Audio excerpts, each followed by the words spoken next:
Oke, halo selamat malam pendengar setia, selamat datang di talk show Bincang Etika dan Moral. Hari ini kita akan membahas kasus yang sangat menyentuh ya teman-teman ya, dan juga mungkin bisa dibilang kompleks nih. Ini terkait kasus bayi kembar siam Mary dan Jody. Nah, saat ini saya sudah bersama beberapa pembicara. Ada Dokter Raihandra. Halo dokter. Halo, Oke, ya halo dok. Lalu ada Dokter Salsa. Halo, Ada Ibu Ismi selaku hakim pengadilan. halo. Halo Ibu. Oke, dan juga ada Bapak Luki selaku jaksa penasihat hukum. Halo Bapak. Halo, Oke, mungkin teman-teman udah nggak sabar lagi ya buat mendengarkan bagaimana sih kasus bayi kembar siam Mary dan Jody di Bincang Etika dan Moral ini. Oke, mari kita lihat dari sudut pandang dua hal nih, antara medis dan juga hukum. Oke, mungkin yang pertama dengan Dokter Rehandra dulu kali ya. Oke dok, saya mau tanya nih. Jadi dari sisi moral nih dok ya, apakah kasus ini bisa dibilang sebagai dilema moral? Dan dari segi medis itu seperti apa dok? Mungkin bisa dijelaskan? baik, izin masuk ya. Jadi kasus ini yang seperti Ibu katakan ini cukup menarik ya. Dan saya bisa mengatakan iya kalau kasus ini merupakan sebuah dilema moral karena keputusan yang harus diambil ini memicu dua konflik. Ada konflik epistemis yang dimana pelaku ini nggak tahu mana eh, apa yang harus dipilih gitu dari suatu keputusan.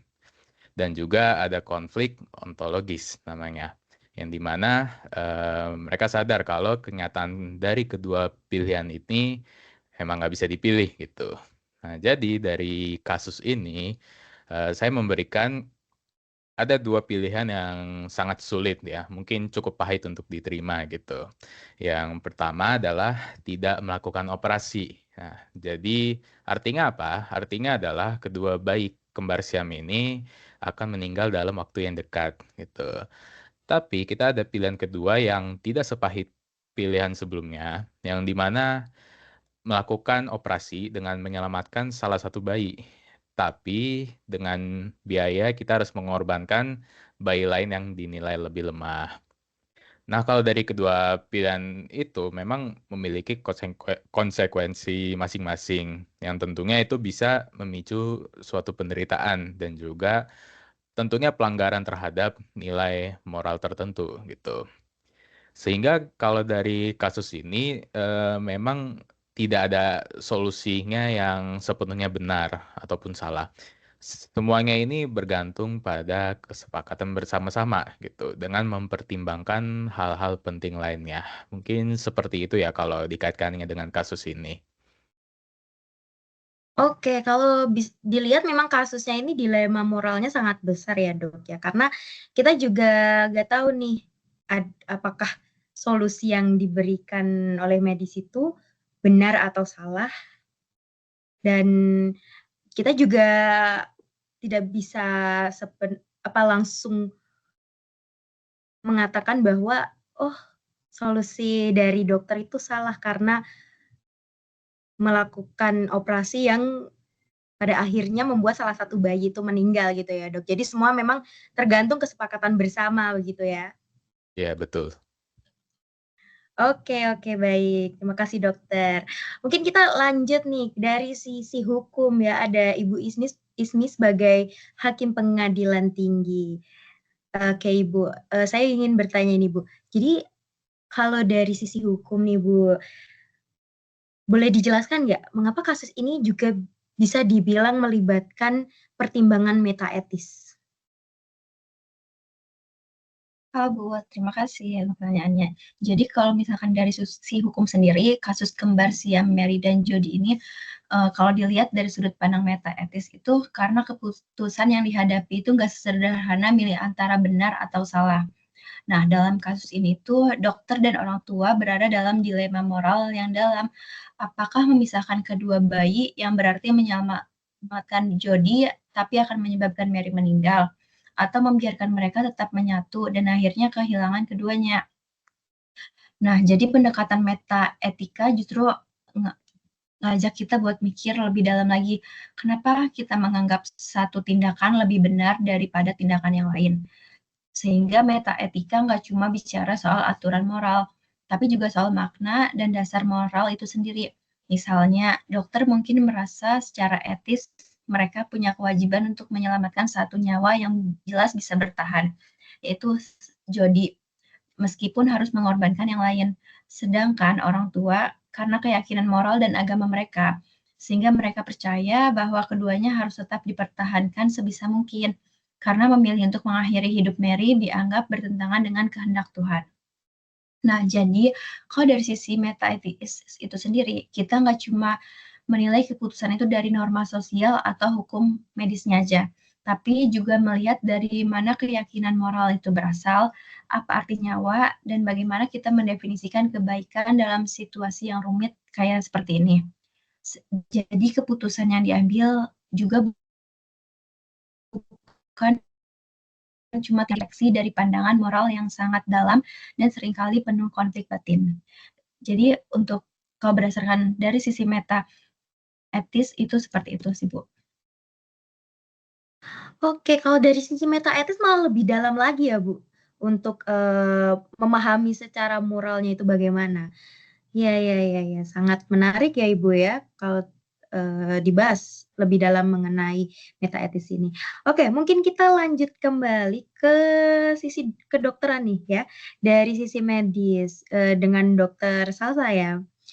Oke, dokter, sebagai dokter nih ya, jadi untuk kasus bayi kembar siam ini, kalau dokter ada di posisi tenaga medis untuk memisahkan bayi kembar siam tersebut, apakah dokter akan memisahkan bayi kembar itu? Walaupun mungkin dokter tahu kalau akan ada risiko kematian pada salah satu bayi. Mungkin bisa dijelaskan dokter dari sisi medisnya seperti apa? Terima kasih. Baik, terima kasih. Menurut saya hal itu wajib ya untuk dilakukan untuk dilakukan pemisahan antara kedua bayi tersebut. Karena hal ini dilakukan secara medis, dan merupakan tindakan terbaik juga gitu kan. Nah, dengan hal tersebut yang berhubungan dengan prinsip utilitarianisme, yakni memilih tindakan yang menghasilkan kebaikan terbesar bagi jumlah orang yang terbanyak. Nah, dalam hal menyelamatkan satu nyawa itu, jatuhnya lebih baik daripada kita itu kehilangan keduanya. Nah, apabila memilih keduanya untuk diselamatkan atau berarti tidak dipisahkan, maka kemungkinan kedua bayi tersebut akan meninggal, secara bersamaan itu lebih tinggi. Nah, selain itu juga moralitas juga berbicara tentang kualitas hidup. Apabila kedua bayi tersebut tetap bersatu sampai mereka dewasa, maka mereka juga akan ada kesulitan yang nantinya terjadi di kehidupan mereka. Seperti misalnya di masyarakat, mereka juga akan dibeda-bedakan, kemudian perasaan tidak percaya diri karena bentuk tubuh mereka yang tidak normal, serta diskriminasi sosial yang dapat merusak, harga diri mereka. Maka dengan itu, jika melihat dari kedua alasan tersebut, memang lebih baik untuk kita melakukan pemisahan kedua bayi tersebut. Secara medis juga hal itu dianggap lebih baik meskipun ada risiko kematian pada salah satu bayi. Tapi akan lebih sulit jika mereka hidup dengan keadaan tubuh yang tidak normal. Secara moral, tindakan memisahkan, secara medis itu mungkin akan terlihat seperti, tindakan kejahatan ya yang hidup, pada manusia. Nah, jika kita melihat lebih dalam, keputusan ini tuh justru lebih mencerminkan tanggung jawab moral yang sangat besar, seperti itu. Oke, kalau dari sisi medis itu memang malah memikirkan dua sisi ya, Dok, ya, dari sisi psikologis, dari bayinya nanti jika bertumbuh besar, lalu, apabila tidak dipisahkan akan membuat bayi tersebut merasa tidak normal mungkin ya, bisa dibilang seperti Betul itu. betul Lalu sekali. iya, dan kalau misal dilihat dari sisi medis juga tidak sehat ya, Dok, ya, kalau misalnya tidak dipisahkan. Memang tetap harus dipisahkan gitu ya. Oke, baik. Mungkin ini pertanyaan terakhir ya, kita tanyakan kepada Bapak Luki sebagai jaksa penasehat hukum. Bapak Luki, kira-kira alasan pengadilan untuk memberikan izin kepada dokter untuk memisahkan bayi kembar siam tersebut itu apa ya, Pak? Padahal kan, mungkin dari sisi hukum, dari sisi pengadilan tahu bahwa, ada risiko kematian pada salah satu bayi di saat bayi tersebut di dicoba untuk dipisahkan gitu. Silakan Oke, Bapak Luki. baik. Oke, terima kasih atas kesempatannya. Jadi, mengapa pengadilan ini memberikan izin kepada tim dokter atau tim medis? Jadi, pengadilan ini memberikan izin kepada tim medis dikarenakan mereka memiliki tanggung jawab moral kolektif untuk memberikan tindakan lebih lanjut bagi kedua bayi tersebut. Nah, selain itu, beberapa alasan kuat dari pengadilan untuk memisahkan kedua bayi tersebut adalah untuk poin yang pertama, adanya doktrin double effect, yakni meskipun tindakan tersebut menyebabkan kematian bagi salah satu bayi, yaitu Mary, namun di sisi lainnya hal tersebut secara langsung akan menyelamatkan bayi lainnya, yaitu Jody. Dan dalam hal ini bisa dibenarkan secara moral dan hukum. Lalu untuk poin yang kedua adalah dari sisi medis. Mary dianggap tidak memiliki peluang hidup lama tanpa Jody. Jadi sehingga apabila membiarkan atau mempertahankan keduanya untuk bersatu, hal tersebut dianggap tidak rasional dan tidak memikirkan kualitas hidup kedua bayi tersebut. Dan poin yang terakhir adalah adanya kewajiban hukum dan moral untuk menyelamatkan nyawa yang jelas dan memungkinkan untuk diselamatkan. Di dalam hal ini memang hanya Jody yang dinilai dapat diselamatkan. Jadi keputusan untuk memisahkan bayi tersebut bukanlah untuk pengabaian terhadap Mary, melainkan bentuk rasa sayang agar tidak mengalami diskriminasi sosial maupun rasa sakit berkepanjangan yang secara tidak langsung memberikan Jody kesempatan hidup dan menghindarkan mereka dari penderitaan bersama. Maka dari itu, sudut pandang moral, tindakan ini bukanlah pelanggaran, melainkan bentuk keberanian etis untuk memilih yang terbaik dalam situasi yang sangat sulit. Seperti itu, Ibu. Oke, baik. Kalau bisa saya simpulkan ya, Pak, dari sisi pengadilan mungkin memang ada sedikit, kebimbangan ya, bisa dibilang seperti itu ya, karena ada kewajiban hukum dan moral untuk menyelamatkan nyawa yang bisa dibilang jelas dan dapat untuk diselamatkan, begitu ya, Pak, ya? Betul, Ibu. Oke, baik Bapak Ibu, terima kasih banyak untuk sesi pada malam hari ini ya, sangat bermanfaat sekali untuk sesi bincang etika dan moral mengenai kasus Jody dan Mary. Dan untuk teman-teman mungkin bisa kita simpulkan ya bahwa kasus Mary dan Jody ini mengajarkan kita banyak hal ya.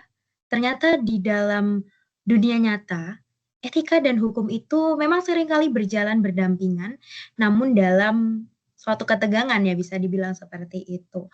Oke, baiklah teman-teman, terima kasih sudah mendengarkan talk show Bincang Etika dan Moral pada malam hari ini.